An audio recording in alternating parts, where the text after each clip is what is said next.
కళ్ళు తెరవాలి బాగా, కళ్ళు తెరిచి తలకాయ ఇప్పినాం, కళ్ళు గుడ్డు తిప్పాలి. ఎడమభాగం ఫస్ట్ ఎప్పుడైనా ఎడమభాగం స్టార్ట్ చేయండి, లేదా మీ కుడి భాగం స్టార్ట్ చేయండి.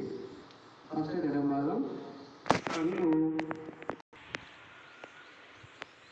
ఇది కొద్ది రోజులు మీరు ఒక 41 రోజులు 21 రోజులు చేస్తే ఈ కళ్ళులో చూపులో ఏమంటే మార్పు తేడా ఉంటుంది. చూడండి, మంచిగా దగ్గర చూపు అయినా దూరం చూపు అయినా.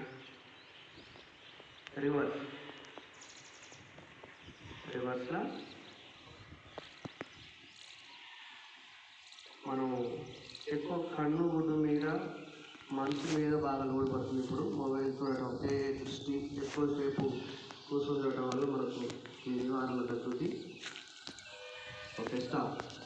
బయట ఏ విధంగా అయితే కళ్ళు తెచ్చి తిప్పినామో ఇప్పుడు సేమ్ మన కళ్ళు మూసి తిప్పాలి. కళ్ళు మూసి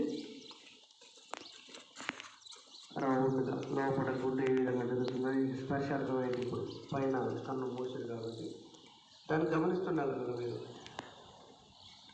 రివర్స్.